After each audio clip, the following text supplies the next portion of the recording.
NAB, their CEO Ross McEwan was out today. Latest business figures saying he wants more and more migrants to come into the country. We've heard this right around the board from business. Not a surprise, of course. Profit results out there, as Ross said, very, very positive.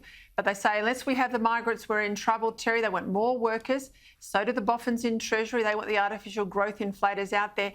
I don't think the public want more and more migrants. They want migration, but they want it at a steady rate. You've got it exactly, Peter. Let me pick up where Ross finished. What's so wonderful for the banks is home lending, because they get the money in at one interest rate, they add a 2 to 2.5% margin, they lend it out the other side, and it's lending which is basically riskless, because people that borrow to buy a house are not going to walk away from those debts. They're not able to walk away from those debts. They have very few bad debts amongst lending to home buyers.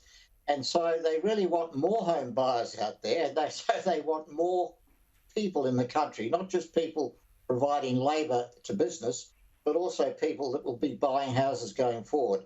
I mean, from the point of view of the banks, it's wonderful to see Melbourne and Sydney growing by 2, 3, 4% every year. Doesn't matter what it's like for the lived environment of their customers. It's just great for their bottom line. But as you say, for the actual people that actually have to live with that reality, I mean, does anybody ever take a drive down the Southeastern Freeway? This road has been in continual upgrade for about the last 10 years. And what a greater population in Melbourne is saying is you want to really live with that reality forever. And that's what happens with infrastructure. You've got to keep adding to the infrastructure. And the lived reality is concrete, but not utility. Oh, don't worry about Victoria, Terry. I mean, everyone's leaving in droves. The roads will be fine. It's Queensland and Brisbane you've got to worry about. Days after it was revealed, the sum of the Fortescue Energy green promises was some $200 billion. Twiggy Forrest himself has admitted it could cost hundreds of billions of dollars to turn Fortescue into a green energy powerhouse. Now, he's rich, Ross, but he's not that rich for a $200 billion spend.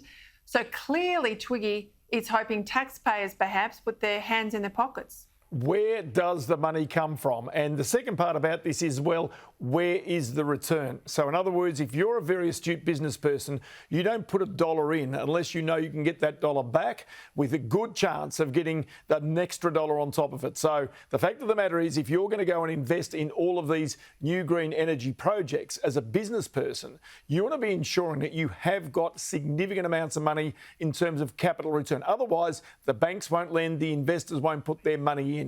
And so it's all very well to go and commit capital, any form of capital, to any business venture, but you've got to convince your shareholders, you've got to convince your banks that you've got a very good risk of or a chance of getting that money back and more. And that's the real issue here, because with many of these projects, they're big projects, they're ambitious projects, they're nation-building projects, but the question always is going to be, is there sufficient return for the shareholders?